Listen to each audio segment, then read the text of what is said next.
بالحق بشيرا ونذيرا صلى الله تعالى عليه وعلى آله وأصحابه وأزواجه وذرياته وبارك وسلم تسليما كثيرا كثيرا.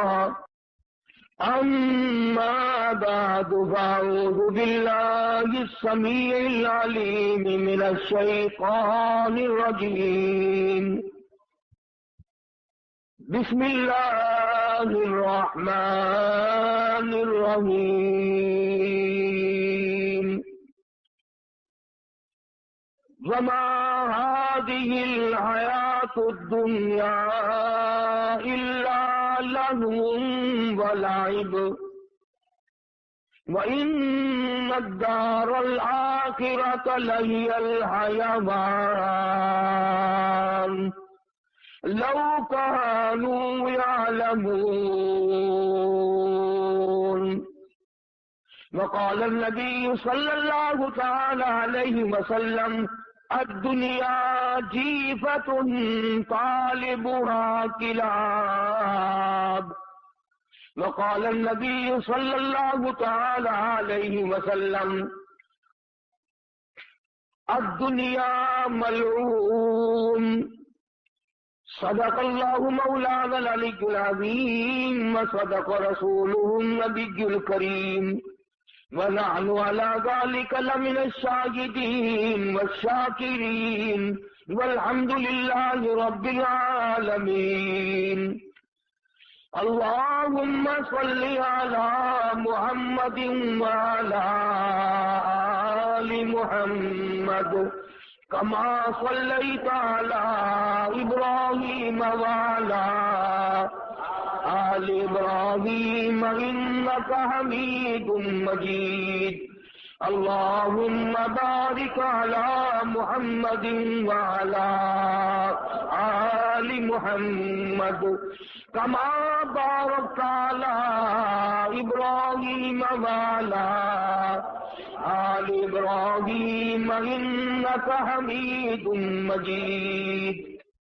قرآن کریم کی یہ مختصر سی آیت شریفہ 21ویں پارے کی آیات ہیں.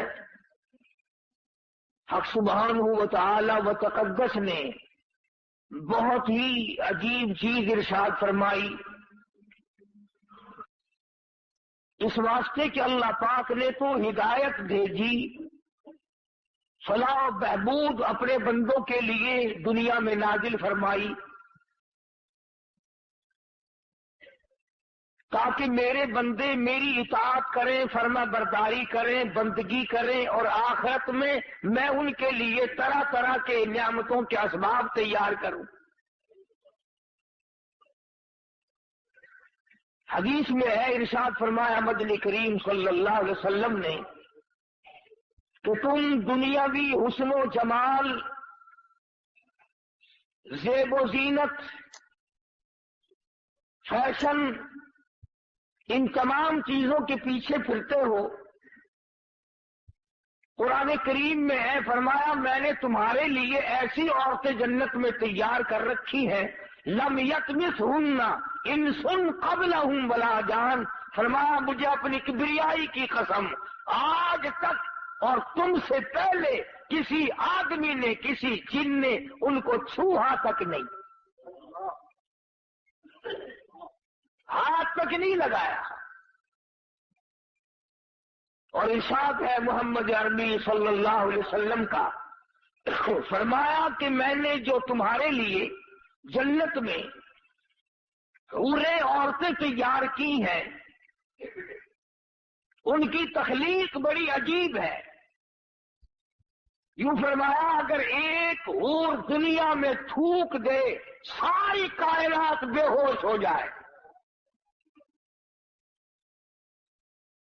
اگر جنت کی حور مسکرا دے سورج کی روشنی باندھ پڑ جائے،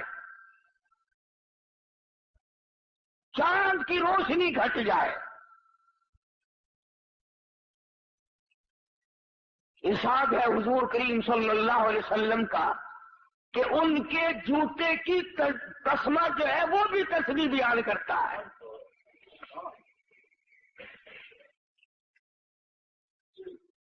ابکارا کے لفظ ہے قرآن کریم میں. باکرا نوجوان، عروبن تمام چیزیں جوانی کی موجود. اور پھر کتنے مزے کی بات ہے کہ نہ ان کے کپڑے کا فکر، نہ وہ بیمار پڑے، نہ ڈاکٹر کو لانا، نہ فیس بھرنی، نہ دوا لانی، نہ کھانے کا فکر، نہ ناشتے کا فکر، نہ کپڑے کا فکر، نہ تیل کنگھی سرما سیاہی، کچھ بھی فکر نہیں. تو خداوند کریم نے فرمایا کہ دنیا کے مقابلے میں نے آخرت میں تمہارے لیے بڑا کچھ تیار کر رکھا ہے، تم اس کی زیب و زینت میں نہ الجھو. مگر چونکہ بندہ ہے بڑا گندا ہے اور مستقبل سے نا آشنا ہے، نا عاقبت اندیش ہے، یہ انجام کو سوچتا نہیں، سامنے والی چیز میں پڑتا ہے. جو چیز اسے دکھائی دے رہی ہو یہ اس میں پڑتا ہے. اور اگر اتفاق ہے، دکھتا تو قرآن کریم بھی ہے، اللہ کا کلام بھی سامنے ہے، مصطفیٰ کریم صلی اللہ علیہ وسلم کے ارشادات بھی سامنے ہے، دین اسلام سارا سامنے ہے، مگر اس کی طرف نہیں جاتا بندہ. اس لیے قرآن کریم نے للکار کر آواز دی، وما هذه الحیات الدنیا الا لہو ولعب. اور لوگوں، دنیا کی حقیقت کچھ نہیں، دنیا عارضی جگہ ہے، فانی جگہ ہے، ناپائیدار جگہ ہے، بالکل ناپائیدار ہے، نہ باقی رہنے والی ہے. تم سے پہلے ہزاروں آئے ہزاروں گئے، کسی کے ساتھ وفا کرنے والی نہیں. وَإِنَّ الدَّارَ الْآخِرَةَ لَهِيَ الْحَيَوَانُ لَوْ كَانُوا يَعْلَمُونَ.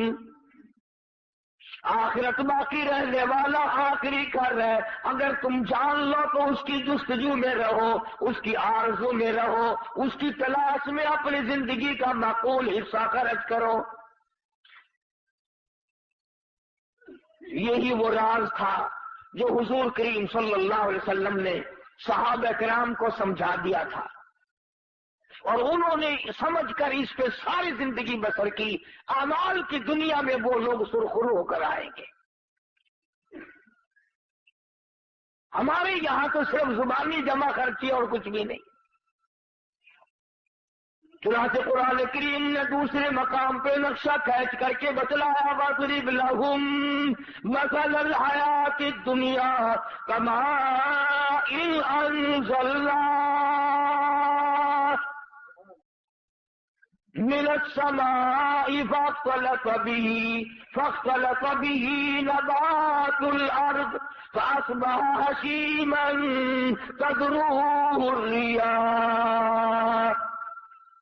قرآن کریم نے ایک مثال دی دنیا کی کہ لہلہاتی کھیتی ہو، سبزہ کھیتی ہو، مگر اسے کاٹ کے پھینک دو، وہ ہوا میں دھوپ میں سوکھ جائے گی، ہوا کا جھونکا آئے گا اس کو اڑا کے لے جائے گا. یعنی دنیا کی عارضی پن اتنا عارضی پنا ہے کہ اب اس کو کوئی ثبات دینے والا ہے ہی نہیں. اللہ اللہ کرنے والے لوگ، بزرگان دین رحمہم اللہ علیہ مجمعین، جنہوں نے اپنی ساری زندگی اللہ اللہ میں گزار دی، انہوں نے ان تمام چیزوں کو سمجھا ہے. چنانچہ وہ مکان، وہ دکان، وہ لمبی چوڑی بلڈنگوں کے پیچھے کبھی نہیں پڑتے، بلکہ ان کا تو کہنا یہ ہے، اللہ والے کہتے ہیں کہ ہر دن کو اپنے لیے آخری دن سمجھو. جب دن نکلے تو یہ خیال کرو کہ میرا یہ آخری دن ہے، کل کس کو آئے گی. اور فرمایا ہر رات کو آخری رات سمجھو. اور اگر دل اس پر جمتا نہیں، یقین نہیں کرتا، تو جو اماں فوت ہو گئی اسے یاد کر وہ کہاں گئی، جو ابا رخصت ہو گیا اسے یاد کر وہ کہاں گیا.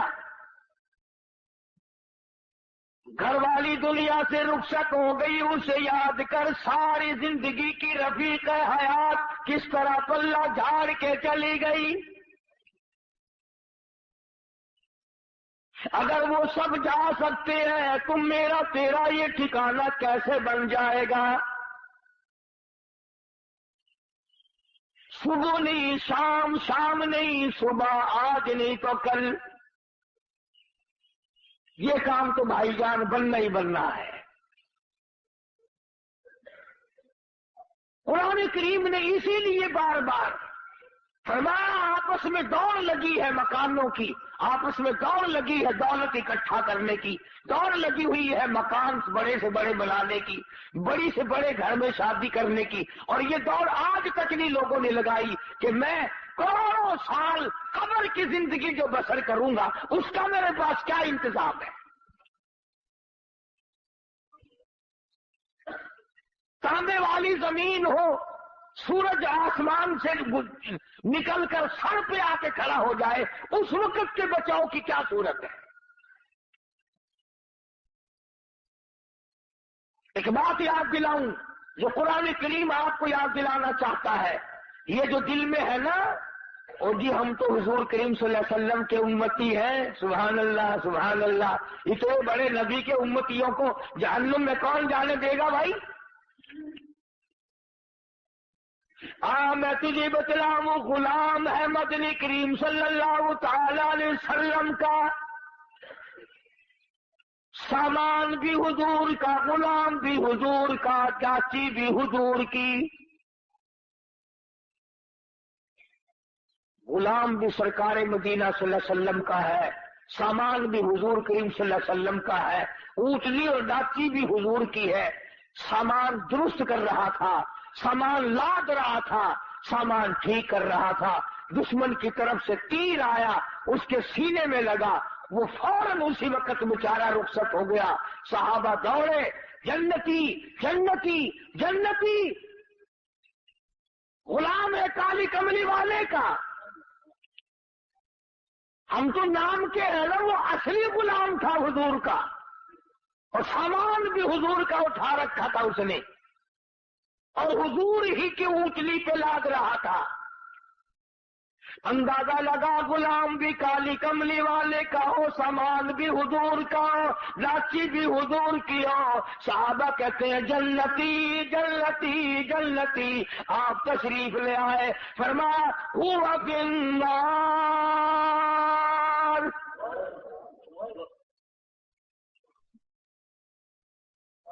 تو کس ملک میں رہتا ہے، کس دنیا میں رہتا ہے، کس دھن میں لگا رہتا ہے، کس مگن میں اپنے آپ کو برباد کر رہا ہے؟ کالی کملی والے کا غلام ہے، کالی کملی والے کا سامان ہے، اونٹنی بھی حضور کی ہے جس پہ حضور سواری کرتے ہیں، سامان لاتا ہوا تیر لگا، دنیا سے رخصت ہو گیا۔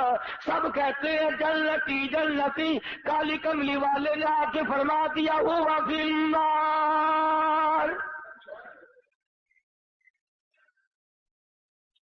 جہنم میں گیا۔ سارے صحابہ حیران ہو گئے، کمال ہے، غلام بھی سرکار مدینہ صلی اللہ علیہ وسلم کا ہو، سامان بھی حضور کا ہو، سواری بھی حضور کی ہو، تیر بھی کافر نے مارا ہو، پھر بھی جہنمی۔ آپ مدنی کریم صلی اللہ تعالی علیہ وسلم کے ارشاد کا ترجمہ سن اور ذرا اپنے گریبان میں جھانکے، اپنے آپ سے پوچھی میرا تیرا کیا حال ہے؟ حضور کریم صلی اللہ علیہ وسلم نے فرمایا اس نے مال غنیمت میں سے جو ابھی تقسیم نہیں ہوا ہوگا، اس نے ایک چادر اٹھا لی ہوگی، میں دیکھ رہا ہوں اس وقت آگ کی بن کر سارے بدن پہ لپٹ گئی۔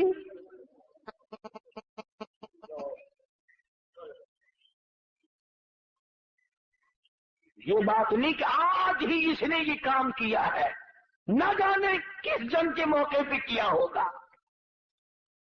یوں ہی ضرورت ہوگی غنیمت کا مال جو کافر چھوڑ کے جہاد میں جنگ میں بھاگا کرتے تھے، اسے اکٹھا کر کے حضور کریم صلی اللہ علیہ وسلم کے سامنے لایا جاتا تھا اور پھر وہ حصے کے مطابق تقسیم ہوا کرتا تھا۔ چنانچہ تقسیم سے پہلے اس نے ایک چادر اٹھا لی ہوگی، ممکن ہے یہ سمجھ کر اٹھائی ہو کہ مجھے ضرورت ہے چادر کی، کہ چادر پڑی ہے اٹھا کے اوپر کر لی، کوئی بات نہیں۔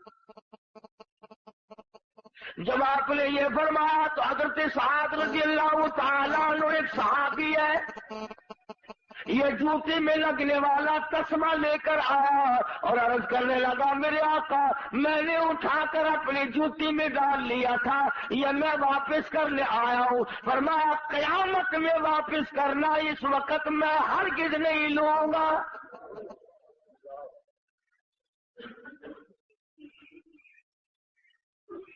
یہ جو ہم رات دن دغا بازی، فریب بازی، جھوٹ بولنا، بدماشی کرنا اور اپنے آپ کو لین لاڈ بنانے کی جو فکر لگی ہوئی ہے، اس کا ذرا انجام تو دیکھنا، بنے گا کیا؟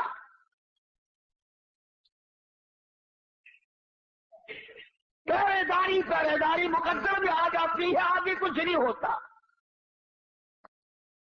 اور وہ کتنی ملعون شے ہوگی جس کے بارے میں خود ارشاد ہے مدنی کریم صلی اللہ علیہ وسلم کا، فرمایا الدنیا جیفۃ طالبھا کلاب، فرمایا دنیا مردود ہے، دنیا کے طلب کرنے والا کتے کی طرح ہے۔